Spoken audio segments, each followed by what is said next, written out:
an end, but it's not about the time factor here. It's about the essence and the quality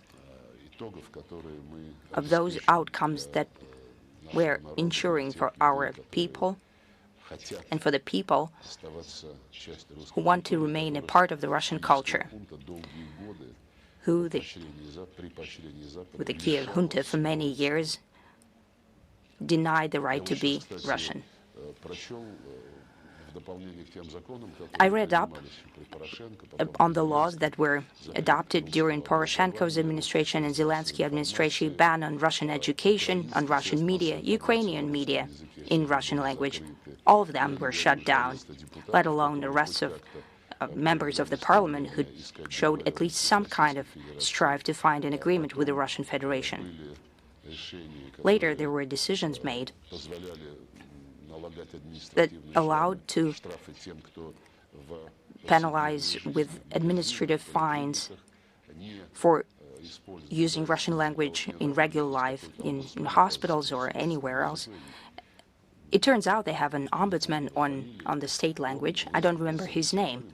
And he pitched an initiative, I think, yesterday. He wanted to ban using Russian language in regular life between people. For example, a husband and his wife are drinking tea in their kitchen, and someone, if he tells on them, then they'll be imprisoned. I guess that comes from the top. What's interesting that it's rather hypocritical. For example, Kiev Mohilan Academy have banned Russian language in their university. The plan is to expand this ban on other universities. But for some reason that students and people who speak Russian are being captured and kidnapped in the streets and being sent to the army so they can fight for Ukraine if they speak Russian, but otherwise they cannot use Russian. Still, it's right to bear arms, the right to protect your motherland. It's usually a very lofty ideal, but here there are no bans for the Russian-speaking people. Still, every international process has its own rationale, the logic. So we imagine the end of it, but we don't see the light at the end of the tunnel for now, since we see an escalation of the conflict. It is not clear where we should stop. We don't see an end to it. We're talking about heavy weapons, missiles, and so on. What should we prepare for? We consult with reality, so to speak. First and foremost, our legislation, our constitution. There are 4 new territories, 2 people's republics, 2 oblast regions. As the outcome of the referendum, they have acceded to the Russian Federation. I don't think there are any questions here that might arise. The fact that the West cannot keep calm, and just like in notoriously known fairy tales, they get deeper and deeper into the swamp and get bogged down even more, and that plays a role in the special military operation, because right now we're trying to push away the Ukrainian armed forces and their artillery to a distance that would not create a threat to our territories. So the longer range of the weapons that is procured to the Kiev regime, the further we would have to push it away from the territories that are a part of our country. This escalation, you were quite justified in saying that. This is like a snowball. It all started with some helmets for military servicemen in Ukraine. It moved on to small arms and light weapons. Now we're moving on to fighter jets. Chancellor Scholz is claiming that will never happen, but he has been known to change his position rather fast, and he's not alone there. He said that NATO will never fight against Russia. And his foreign minister, Madam Baerbock, has said that we're already fighting war against Russia and we're doing it all together. The U.S. representative, Madam Singh, in National Security Council, said that there is nothing terrible about the fact that if Kiev starts bombing Crimea, I guess they're hyping this up, hyperventilating and trying to bring themselves up. But what's interesting is that Chancellor Scholz has said that the current crisis has started with a Russian incursion into Ukraine. Well, I don't think he even listened to the words of his predecessors, because even Madam Merkel has said that in 2015, when the Minsk document was signed, no one was going to deliver on it. So if they don't recognize that that was the inception of the conflict, then you have to be a politician that refuses to see the truth. And 2015 is also not the most important date. Let's get back to the 2014 coup d'etat that happened contrary to the guarantees that was provided by the settlement document about holding snap elections. It was signed by France, Poland, and Germany. The next morning, this agreement was torn apart, and a blatantly Nazi regime came into power. Remember, there was a party led by Mr. Tognibok. You don't hear about him now, but back in the day, he was written down as a neo-Nazi by many European countries. And he publicly said that we need to kill Russians, Jews, and Polacks. So the bet was placed on such people, just like on neo-Nazi from Azov Battalion, Aidar Battalion, and others. Right now, all the information about these battalions been blacklisted as terrorists is being cleansed. Japanese, for example, apologized and have delisted them as a terrorist organization.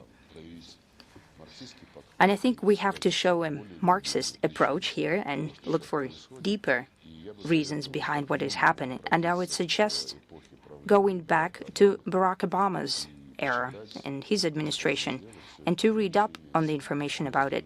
There is plenty of information about that. Read his statement about the American exceptionalism. The same kind of statement was made by President Trump, that the U.S. is an exceptional nation. There is no such other in the world. We have a tremendous responsibility.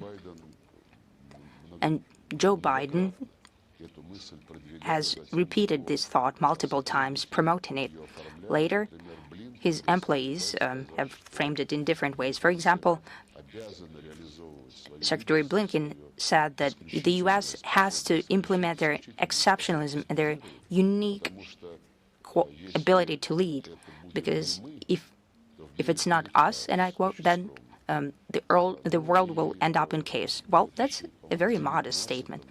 And I think in 2019, Jake Sullivan, who just became National Security Advisor to President Biden, wrote an article. I don't remember the magazine, but it will be easy to find. He also debated on the topic of exceptionalism, and he wrote it down rather bluntly. And I think he said a terrible thing. He said that our exceptionalism means that we cannot allow to make a focus on ethnic and historical identity, but we have to spread everywhere the new free democracy. That means just one thing, that everyone else is denied the right to remember their own history. And the way that the U.S. has worked as a melting pot, and so they melted down everyone who came over to the U.S., so they want to melt down everyone, so that everyone turns out to be an American. Yeah, and indigenous peoples as well. Well, they were melted down the way that nothing was left. And so this melting down process, look at what's happening in the U.S. There is a great rift in the society. And those in power are trying to trying to get rid of this rift using a rather authoritarian instrument, if we use their terminology. So I think we have to look for reasons there. This exceptionalism, this absolute conviction, but that they're beyond a shadow of a doubt and their supremacy. And I think that this is the main reason why right now we have a standoff with the countries that are using Kiev regime to wage a hybrid, and not even a hybrid war. Recently, there were a lot of debates about the parallels that we've heard in the statements by the Ukrainian leadership, and I spoke about that as well. Just like in 1812, in 1941, those who would have liked to subjugate the world, starting with Europe, back in the time, they have engaged most of the countries on the continent in the war against the Russian Federation. So I don't see a lot of difference right now. Moreover, during the Great Patriotic War and the Second World War, a Nazi ideology was used against us. So why do the people refuse to see the Nazi ideology that underpins the Kiev regime? All those statements that we hear from his followers and puppeteers,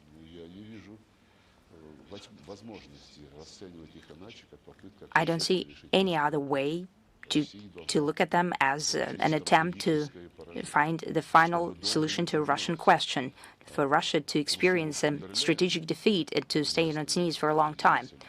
Madam Ursula von der Leyen, a famous Euro Commission activist, said that the outcome of this should be the Russian defeat, so that in such kind of a defeat that for decades it would not be able to bring back its economy. Isn't this racism or not? Is it an attempt to find a solution to a Russian question? Well, not in gas chambers yet.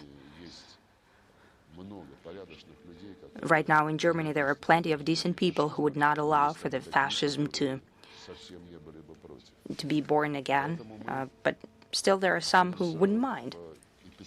Right now we're at ground zero of a geopolitical battle, and there is no doubt about it. And those who are at the forefront, who are solving practical tasks, they're doing a very important thing. They're heroes, and the feats of valor that they're making, they are done in the name of the future of humanity that would not allow to create conditions for a complete hegemony of the U.S., which is declared there in doctrinal documents. Mr. Minister, judging by what you are saying, this exceptionalism, or the idea of delivering a strategic defeat to Russia. So the very idea of Russian existence is not part of the Western vision in the future. Russia has to be torn apart, divided somehow. There is a term even that is emerging. It's called refederalization. Poland is speaking about that a lot, as per usual.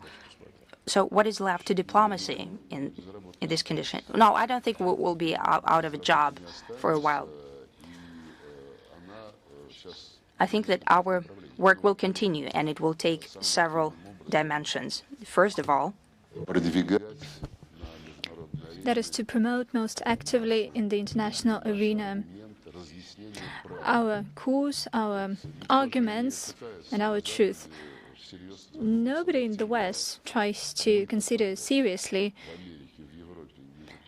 one thing. Have we done any mistakes in the West and Europe? It all started on the 24th of February 2022, they believe. By the same token, in 2014, it all started not with the February coup, but by what they call an annexation of Crimea. I personally participated in the presidential negotiations with Merkel, with Hollande, with Macron, and they said, well, how come? Should there be no inaction, there would be no such developments. But the annexation of Crimea happened, because the authorities and the putschists that grabbed power, the first thing they did is to cancel the regional statutes for the Russian language. Back in the day, that was not done, but they have come close to that. These were instincts that characterized this power. And in several days' time, they demanded that Russians should get out of Ukraine, and that was the response of Crimeans. But the Western politicians claimed, no, if there was no annexation, everything would be good. That means that Ukraine would be ruled by neo-Nazis, by Technik Borg, by Yatsenyuk and the likes, those who called those who denounced the coup as subhumans, and those who do not wish to reconcile, to get back to Ukraine, they're simply called species specimen. And Zelensky said that those who feel that they're part of the Russian language, Russian culture, he said, for the benefit, for the sake of your children and grandchildren, you should get out of Ukraine. Has there been any response by anyone? Has anybody seen racism blooming here? Nobody did that. Our diplomacy took note of all these statements and actions, and we drew the attention to that,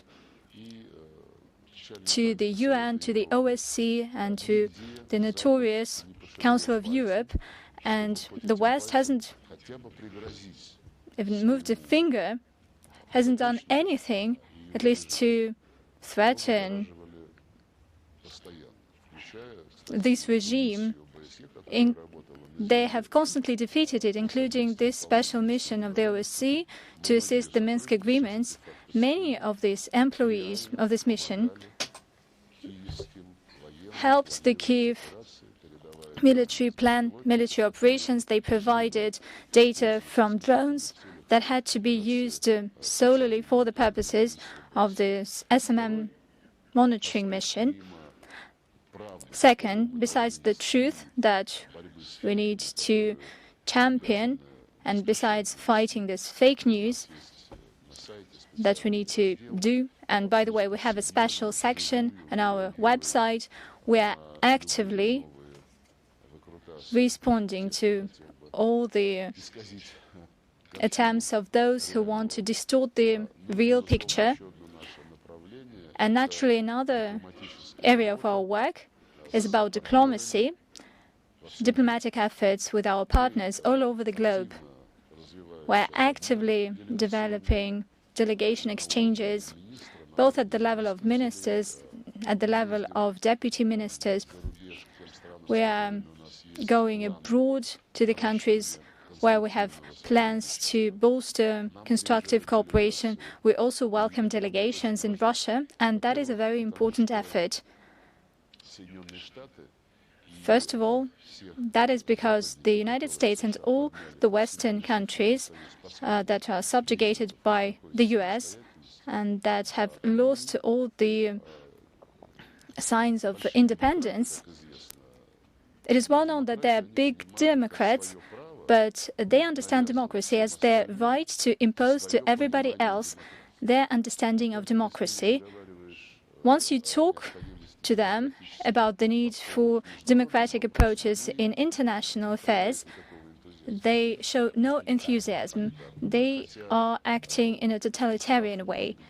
That is true. Although the UN Charter doesn't mention the word democracy, maybe that's for the best, because it mentions the main principle, that is the most democratic principle of all. It stipulates that the UN is based on the sovereign equality of states, full stop. And this sovereign equality of states, should anyone see respect for this principle in actions of our Western states, of our Western partners, I'm ready to give this person a Nobel Peace Prize. What is democracy? You gave your viewpoint, your opponent, your counterpart provided another viewpoint, and let others choose their side. Let others choose what side they like best. the same should have happened with regard to the crisis in Ukraine. Putin gave a detailed overview of the goals and reasons behind our special military operation, that it was inevitable, and we did it not in a surprising way, but for many years, starting with 2008 Munich speech. We have tried to explain to the West that they are going in the wrong direction, that they undermine everything that they have committed to, including indivisible security in Europe, equal security for everyone in Europe, and inadmissibility of the fact that any country should strengthen its security at the expense of security of others. And another important point, inadmissibility of any organization in Europe to claim dominance in military and political area. NATO has been doing exactly what it was not supposed to do. By the way, these principles were enshrined in 1999. In 2010, they were reaffirmed, but all the attempts to make the West abide by what has been signed by the presidents and prime ministers were in vain. It all boiled down to the fact that, yes, these are political motives, but as for the legally binding commitments, it can be only done by NATO. Hence, they violated everything. So for quite some time, we have been explaining that. And at the end of the day, we said, guys, you heard us for many years, and now we made such a decision. The West responded in a negative way. It condemned us. As for the developing countries, the majority of them stayed neutral. So you need to respect their neutrality. Without any exaggeration, the West, via its ambassadors, has been sending messages all over the globe in Asia, Africa, Latin America. Do not welcome Russian delegations, join sanctions. The overwhelming majority of countries respect themselves. That is why even small countries of a population of 1.22 million people in Africa, for instance, they say, well, sorry, but we have plans of cooperation with Russia. We make joint steps and we come to Russia, and they are punished for that. What are the Americans famous for? Once they give something to you, once they suggest something, and they want something done, they do not promise to do something for you in exchange. They say, do that or you will be punished. That is the pinnacle of pragmatism, I believe, but also of cynicism. So we have a lot of things to do in our diplomacy. We need to constantly, daily explain what is happening, to debunk the fake news, the lies, especially lies that has to do with our denial to engage in negotiations. I have already provided you with real facts. By the way, Stoltenberg said that a way to peace is to pump Ukraine with weapons so that it could gain the upper hand in the battlefield. By the way, Zelensky circulated this peace formula of 10 points, and it is a twist of everything: food security, energy security, biological security, expelling Russia and keeping it within the 1991 borders, tribunal over Russia, reparations by Russia, and the final point, signing of a peace treaty. Well, that is quite a realistic initiative. I believe that Zelensky is capable of inventing a lot of things, and the West has to study his work. But certainly our diplomacy will do our utmost. In late February, there will be anti-Russian events slated in New York, in other platforms. The West and the Kiev regime are currently actively considering that kind of events. We hope that this would not be the only events that will draw the attention of the international community. We are also preparing some overlook of this year of what we have revealed. And I'm talking not only about the military biological programs carried out by the US. They try to denounce that. And that is also not only the direct participation of the US in the explosions at the Nord Stream pipelines. Currently, Madam Nuland admitted it herself.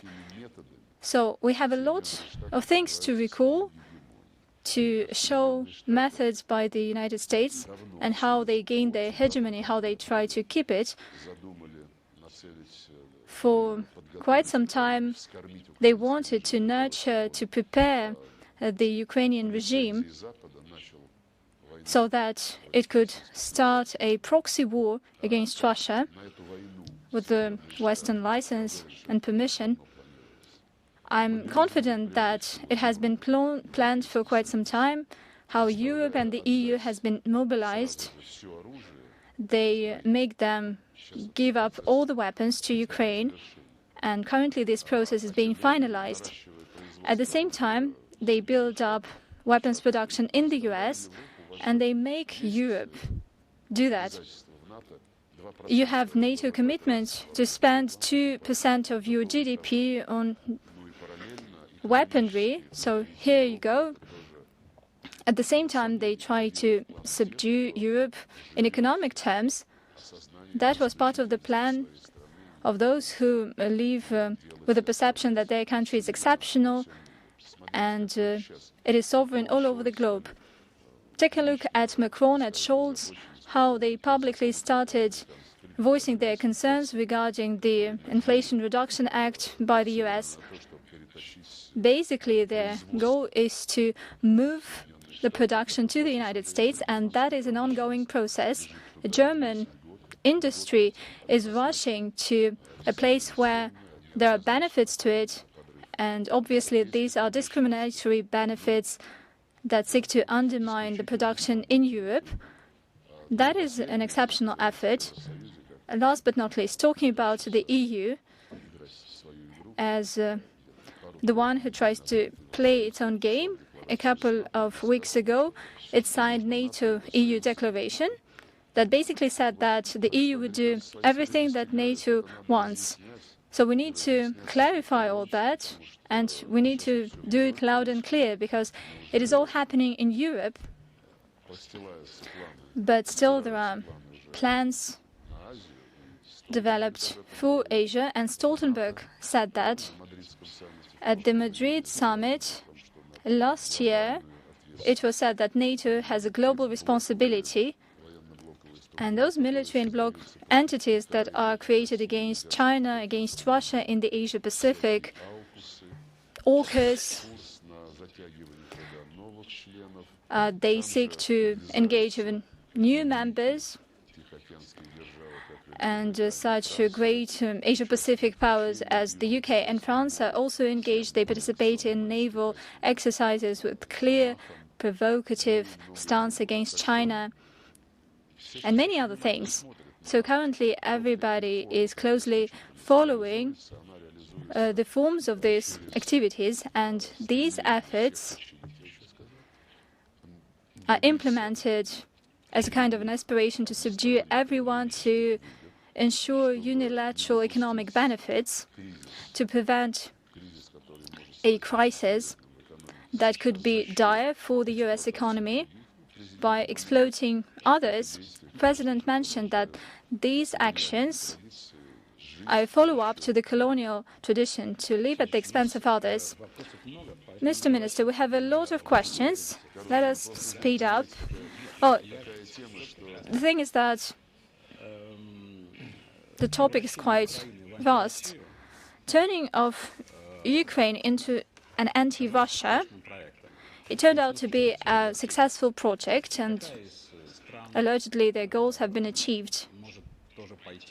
What of the countries could choose this path? Kyrgyzstan, Kazakhstan, those countries that neighbor Russia, that are neighboring Russia. Well, currently Moldova is being tested.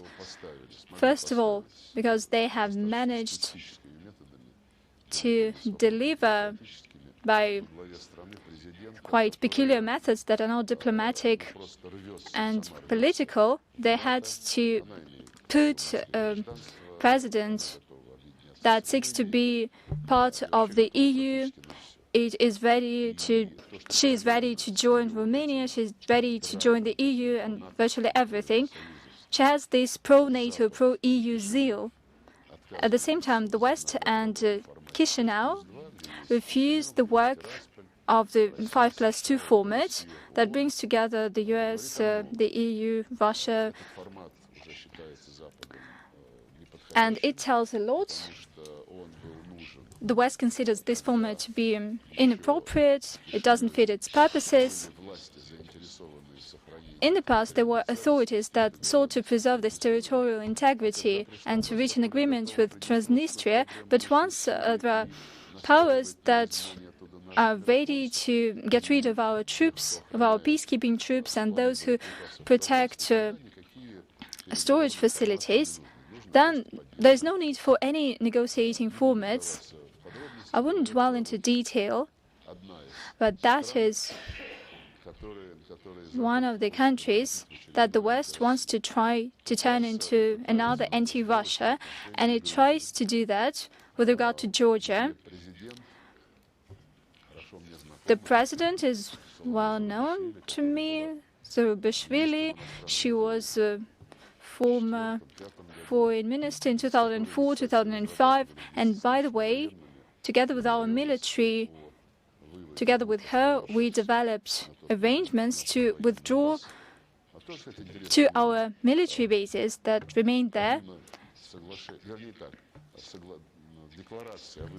Accidentally, besides this declaration of the withdrawal of our 2 military bases, there was an arrangement to establish in one of these former bases, establishment of a Russian-Georgia joint anti-terrorist center where we would work together to alleviate these threats. The majority of servicemen should have been Georgian, 700 of them. There would be some 100 of Russian troops. But once we implemented our part of the deal, once we withdrew our military bases, Saakashvili strongly denied us. He refused to implement this. Nobody even thought about him invading South Ossetia. But even amid this peaceful climate, he tricked us, and I have no doubt that he was told to do that by his mentors. You shouldn't have any joint centers with the Russian Federation. Currently, together with the Georgian president, thanks God, she doesn't shape ways of development of the country. There's also a ceremonial government. I don't want to say that they are doing some positive things, but I would like to quote the Prime Minister in response to this unprecedented pressure to join sanctions to open the second front. They used these terms. They said that they were guided by their national interests. We have trade with Russia, we have tourism, we receive energy resources from Russia, and that meets the interest of the Georgian people and Georgia. They wanted to make Georgia another irritant, another trigger, and to return the situation to these aggressive times of Saakashvili, and I have no doubt about that. Incidentally, we would like to bring back a constructive sentiment in this region, and we're promoting the 3+3 format. 3 South Caucasian countries, Georgia, Armenia, Azerbaijan, and 3 big neighbors, Russia, Turkey, and Iran. The first initial contact took place, and we'll continue that. As for Central Asian states, we're discussing it rather honestly and frankly with our friends through security services, intelligence services, and through foreign ministries. And we see that For more than 1 year now, our Western colleagues have been trying to nurture a pro-American, pro-European, pro-NATO NGOs. Such institutions as International Development Aid Agency, USAID, they're trying to expand their soft power, which from time to time turns into hard power.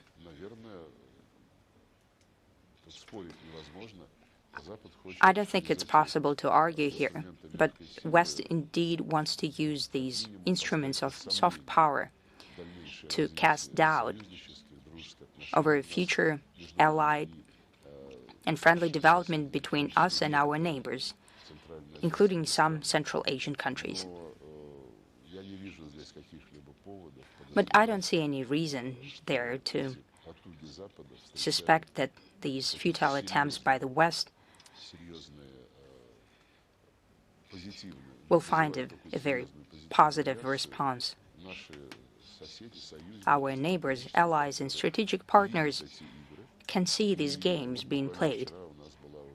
Yesterday, I held a meeting with the heads of committees for foreign affairs of the Parliamentary Assembly of CSTO.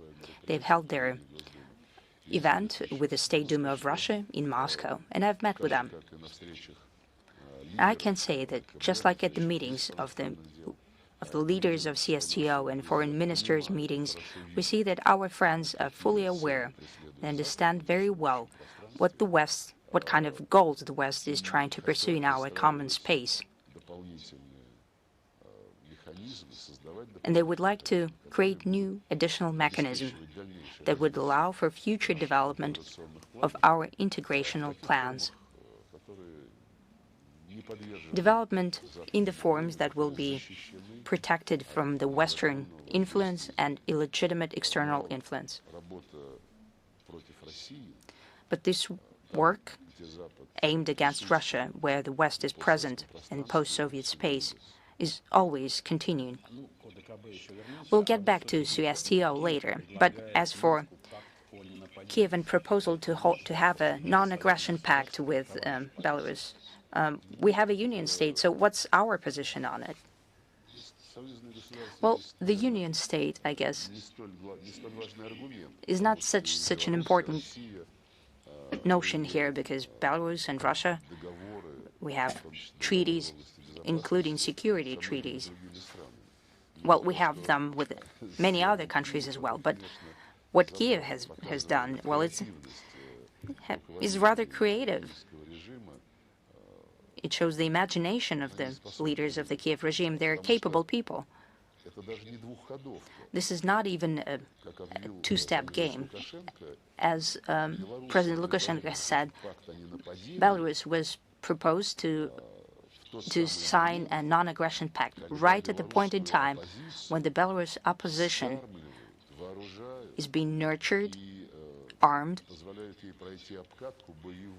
and given the first battle christening, so to speak, at the front against Russia, including the notoriously known Kalinovsky regiment. It has been openly supported. It has been openly said that this regiment is being prepared to solve the same task in Belarus itself. I guess this is a very peculiar vision of the Ukrainian side of the way the non-aggression pact should be.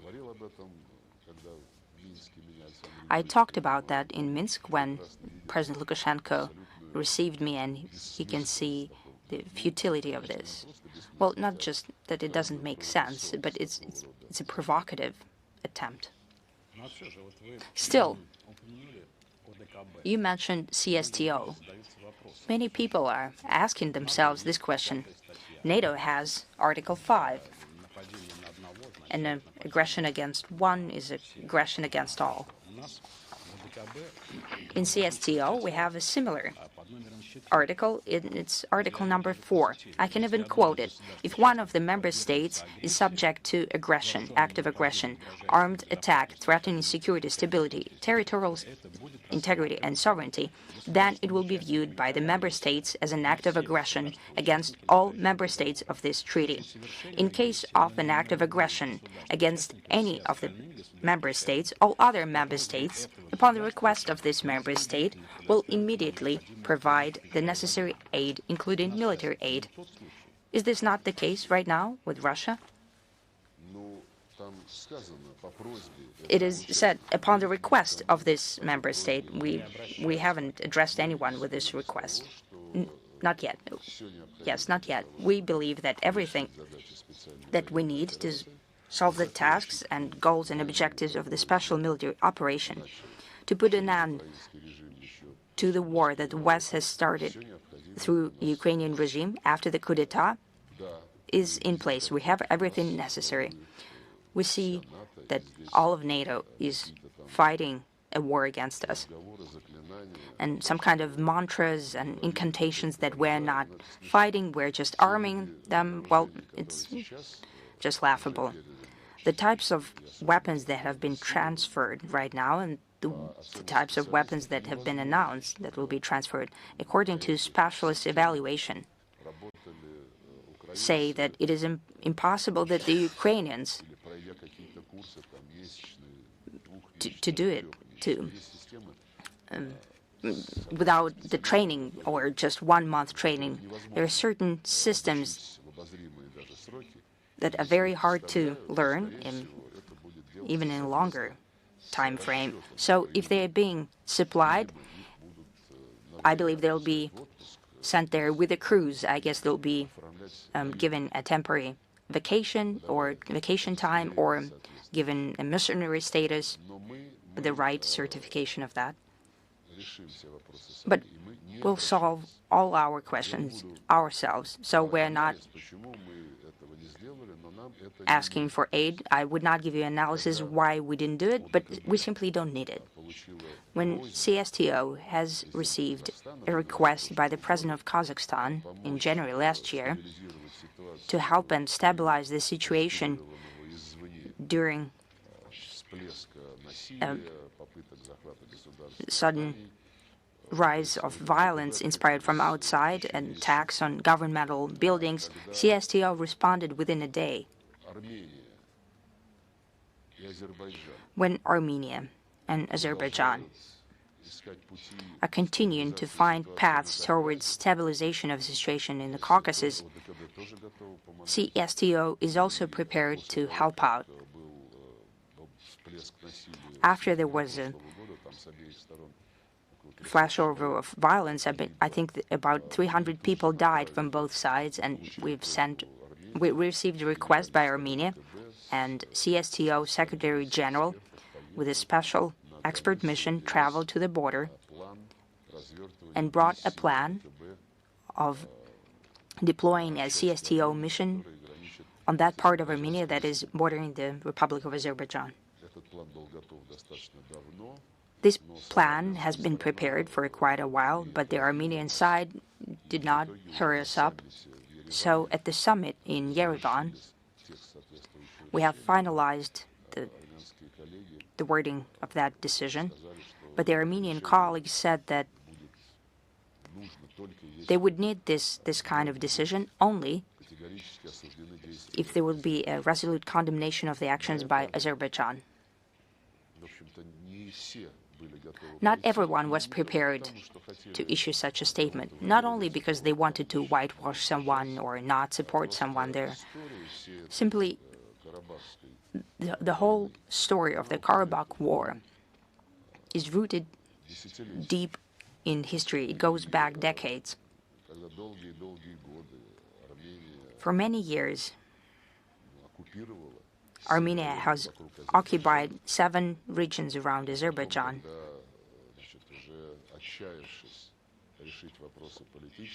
Later, having despaired to find a political solution, and Russia has proposed many options that the previous Armenian leadership did not perceive that positively. It continued to keep a hold over the territories that they never laid claim on. So Azerbaijan has returned the lands that belong to it. Right now, when both Armenia, Azerbaijan, and the EU have signed a document about them being prepared to sign the peace treaty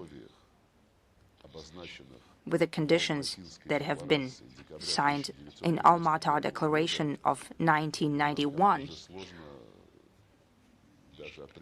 I believe it's hard for us to define next steps, because the Almaty Declaration says that the borders between new independent states will follow the administrative borders of the Union republics in the Soviet Union, including, naturally, the Armenian SSR and Azerbaijan SSR. And Nagorno-Karabakh Autonomous Region was part of the Azerbaijan SSR. So this is a multi-layer situation. And the fact that CSTO has prepared a peacekeeping operation, their deployment plan in these very difficult conditions, was a very important achievement.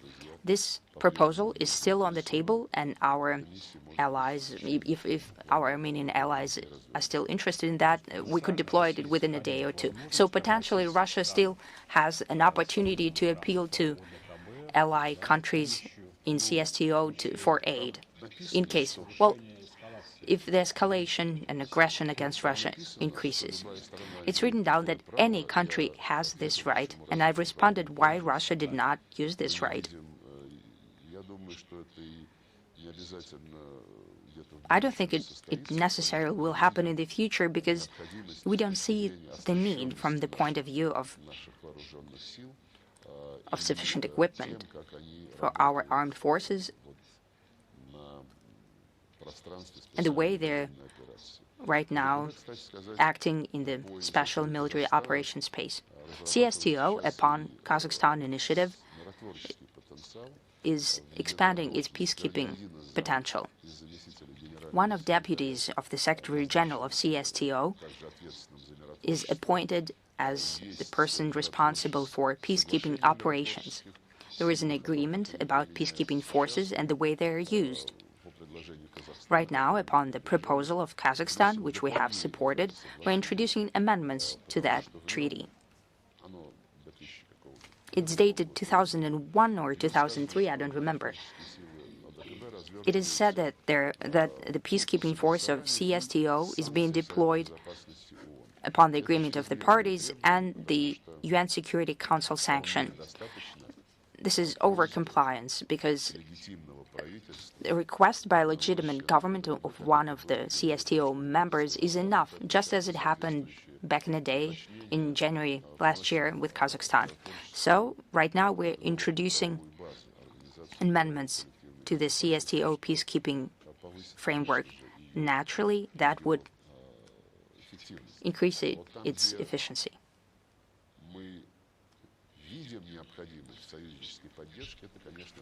Where we need the allied coordination and aid is foreign policy coordination. Not all CSTO member states are voting the same way. The matter is being voted on that touches upon the vested interests of CSTO members. We spoke about that at the Council of Heads of State of CSTO that took place in Yerevan at the Foreign Ministers' meeting, and foreign policy coordination currently has heightened importance.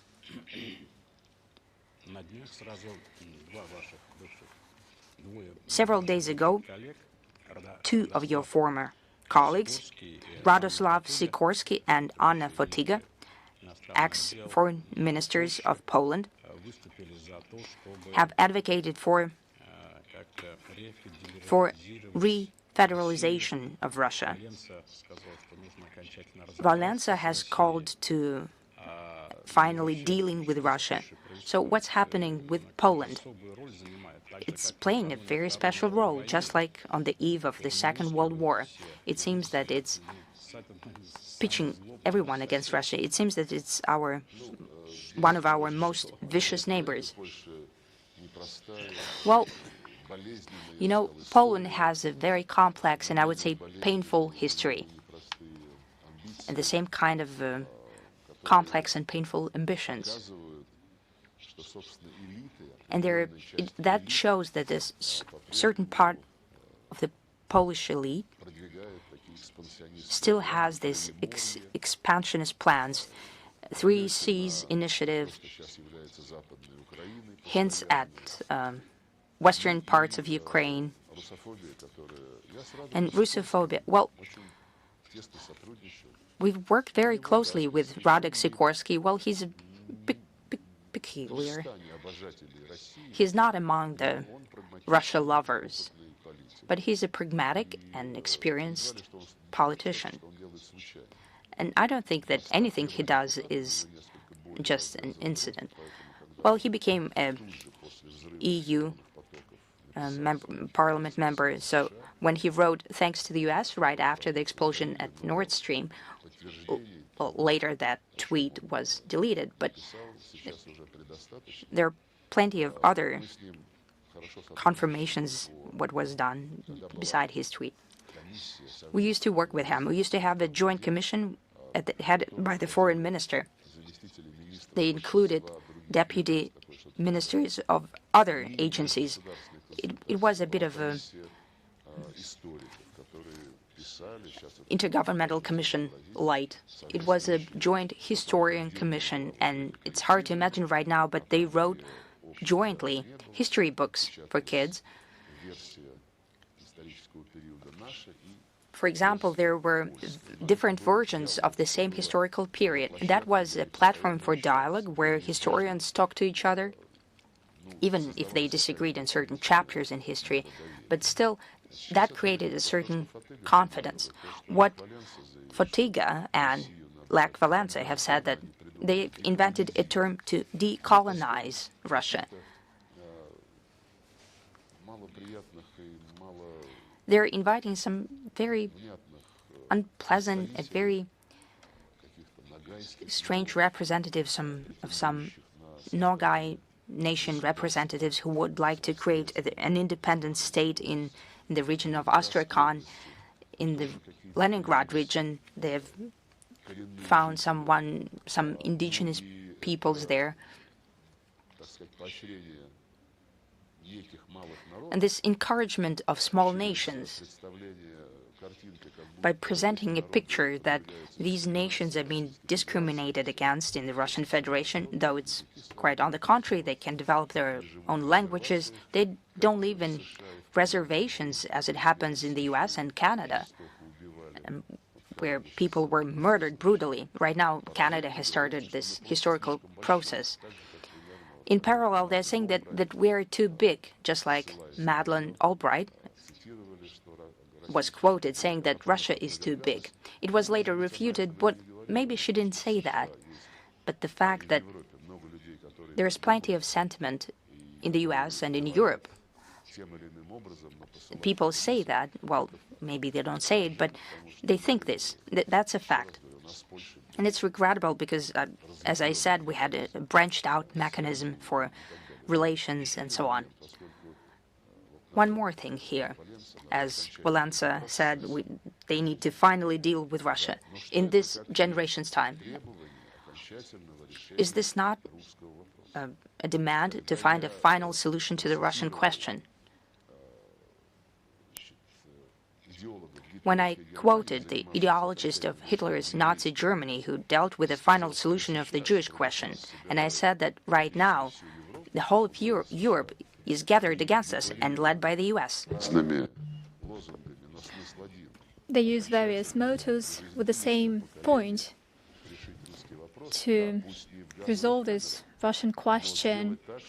Finally, maybe not in using the gas chambers, but to put an end to Russia as a great power and to sideline it, to destroy its economy,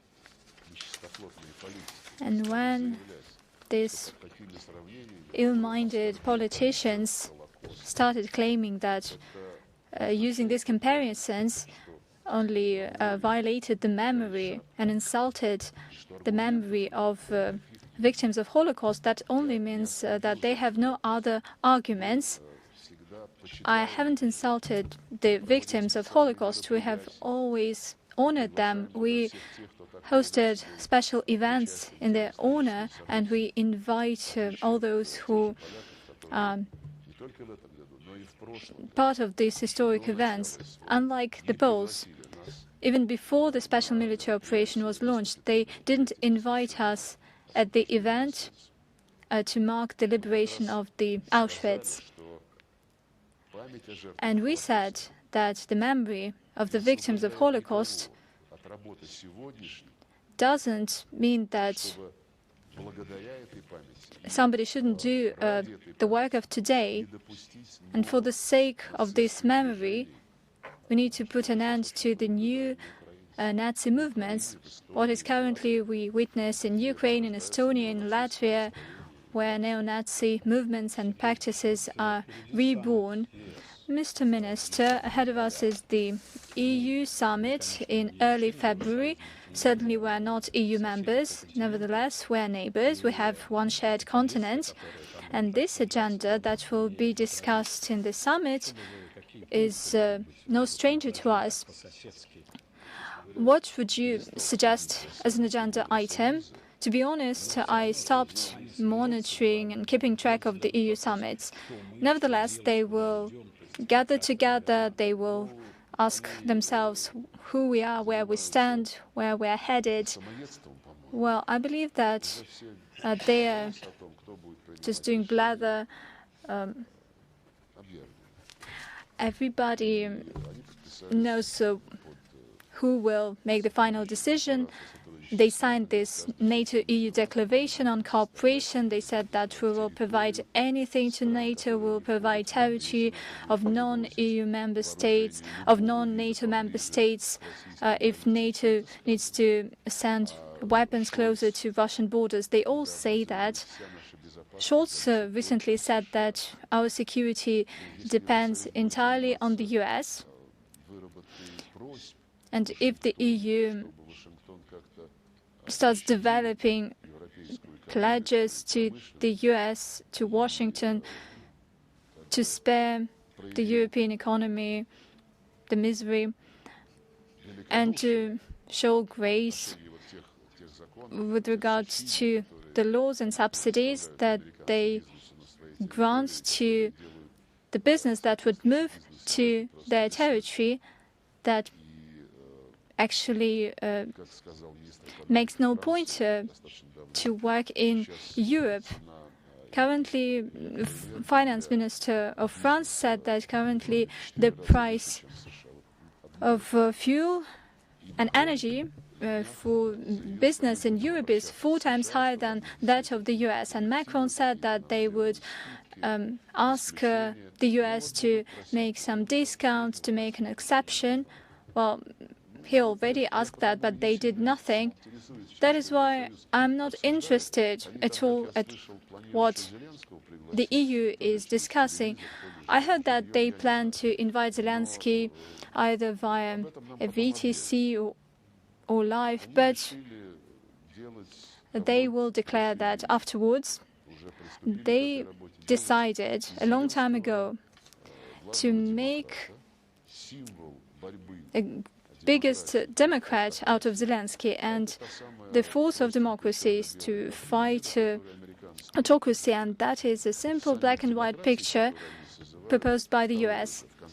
They convened the second Summit for Democracy in late March, and that would formulate a simple task. All democracies should fight against all autocracies, namely Russia, China, Iran, DPRK, Syria, all those countries that do not want to obey to the demands by the US. As for the Democrats, these are the US.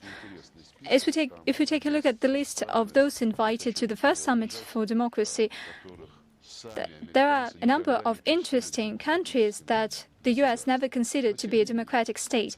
Nevertheless, currently this revolutionary team that convenes the Summit for Democracy seeks to introduce some kind of a draft decision that would develop on this philosophy of autocracies versus democracies, and that would put it into practice. According to our data, the plot is as follows. These democracies will shape their demands for autocracies. They will shape their own rights, and they will help the people in the autocratic countries, and the autocratic governments are suppressing these people in these autocratic countries. A couple of years ago, I wouldn't even believe that, to give themselves basically the rights that they want to get when they promote via the UN entities, by hook or by crook, violating rules of procedure, as they promote the idea of a tribunal against Russia, reparations from Russia. That is a flagrant violation of the norms of the international law. But they got used to that. They just abandoned their principles all of a sudden that they cherished and imposed to everyone as part of a globalization, innocent till proven guilty, fair play, market mechanisms.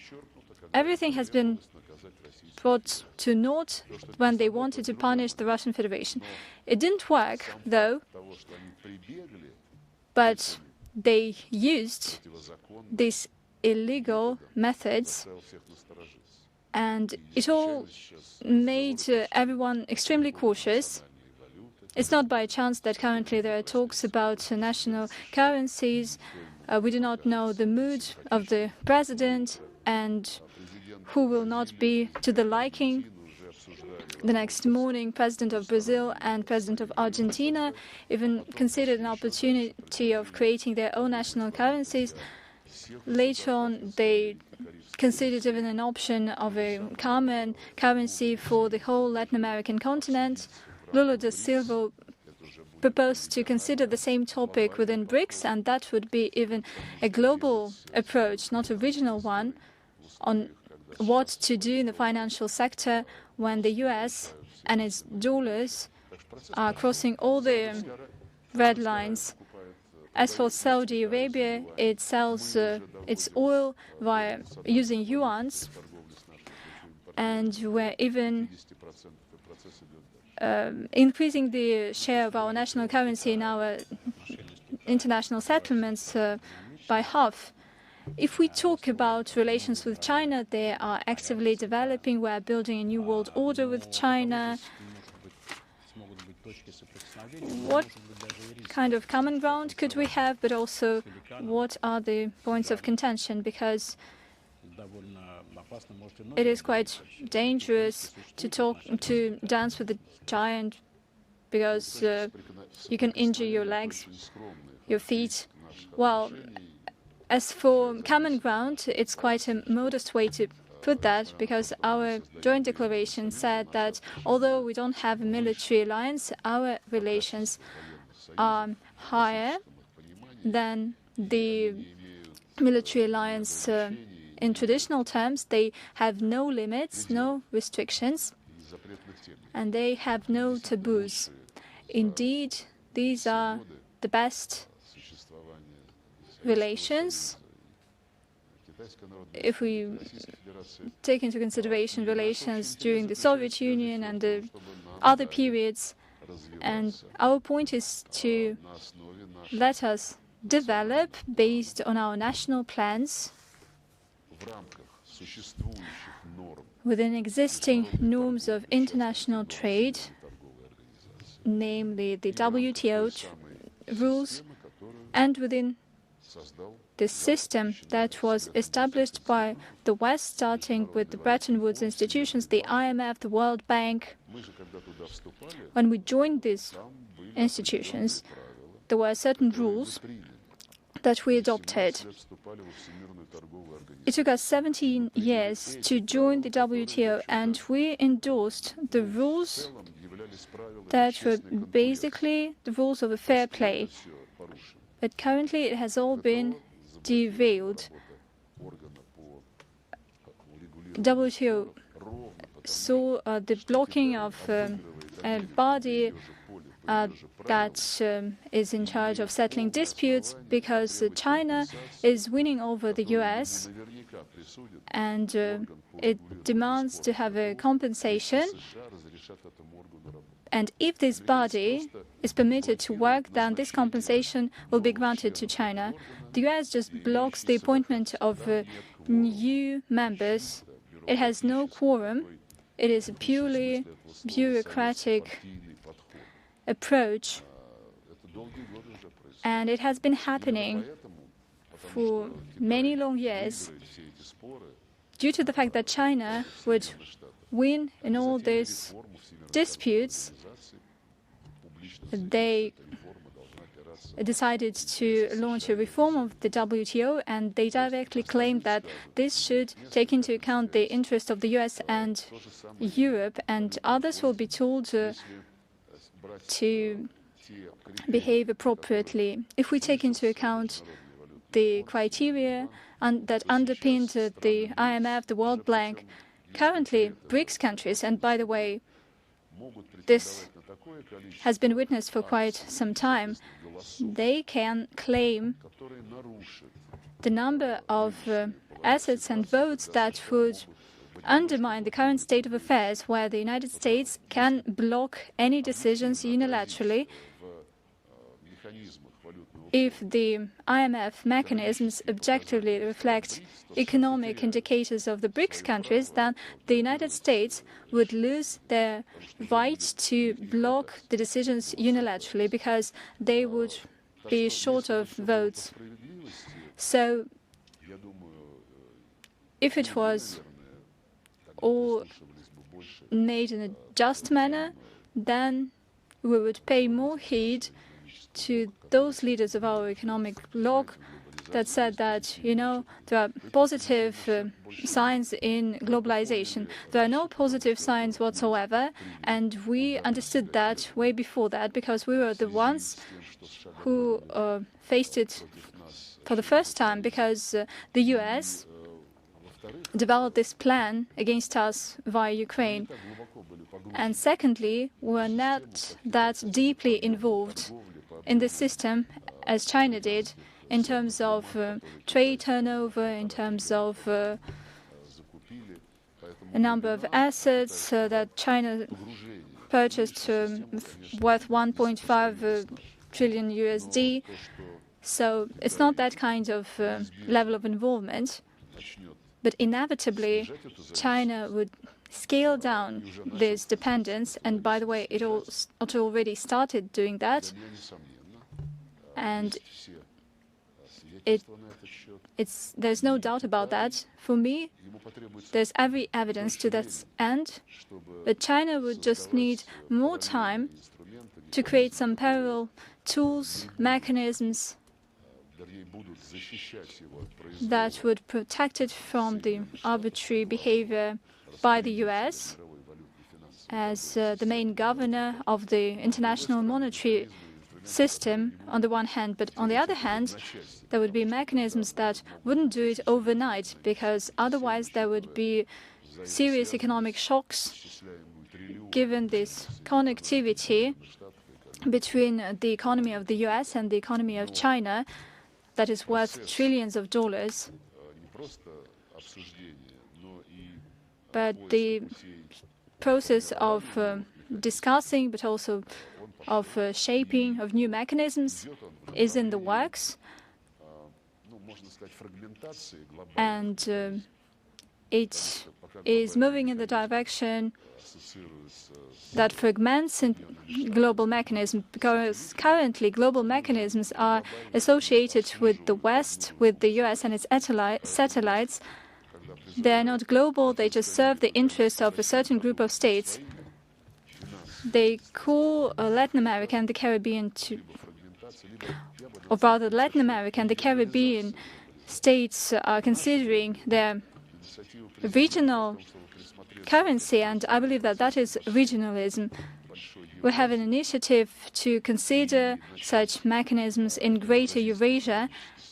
I'm talking about the Eurasian Economic Union, ASEAN, and its far-reaching plans, the Shanghai Cooperation Organization,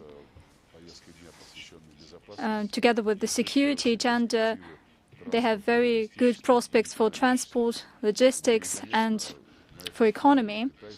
In this context, the Chinese project of One Belt, One Road and the Chinese agreement on cooperation with the Eurasian Economic Union. Some 5 years ago, President Putin suggested we think about not imposing the rules of any association to others, but to harmonize. There are no contradictions. We need to avoid duplicating, overlapping, and this is an ongoing process. Eurasian Economic Union has an MOU with ASEAN. The SCO has the same MOU with ASEAN. And this is a harmonization process that Putin proposed to call a process of developing the Greater Eurasian Association. That was back in 2015. There was an option to think about an alternative to a mechanism that fitted us, but not so much. And it also shows the trend to regionalize global processes. Nevertheless, talking about the risks, there's a common idea that China is big, Russia is small, and something could happen. And at the end of the day, we'll face something that we cannot address. How justified is that? Well, we are also accused of that. We are big and we are insulting everyone around us. Former Soviet republics allegedly do not receive a due level of respect. There are a lot of people who want to say that. There are a lot of people who want to scare us with China. Here I see a game that has to do with aspiration not to let us cooperate and coordinate our efforts in either economy or international affairs. I have no doubt that the plans that we signed with the People's Republic of China meet the interests of both Russia and China, that these plans do not define Russia as some kind of subordinate country. These plans are mutually beneficial, and they have to do not only with energy supplies. It also spans outer space, nuclear energy, and many other high-tech sectors. I would like to recall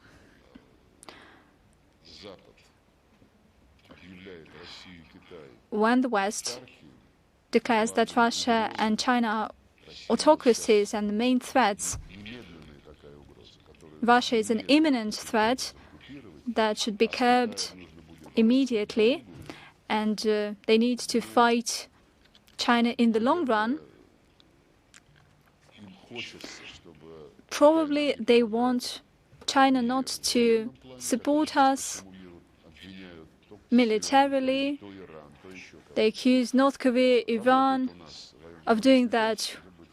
Our military and industrial sector is working and everything is great, but in terms of the international arena, we see that they're arrogantly promoting some solutions, decisions that fit only the US and their satellites that is not to the liking to us and China, and we will refute that. Now we're wrapping up. Have you already tried Russian whiskeys, types of whiskey that have been imported? Well, I received it as a gift. I think it's the whiskey is called Praskoveevka, whiskey made in Russia.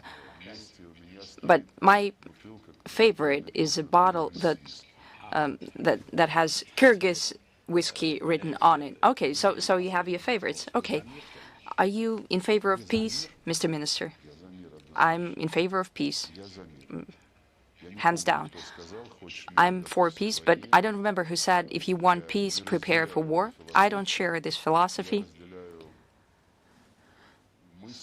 I share the thought that I would put this way. If you want peace, be prepared to defend yourself, always.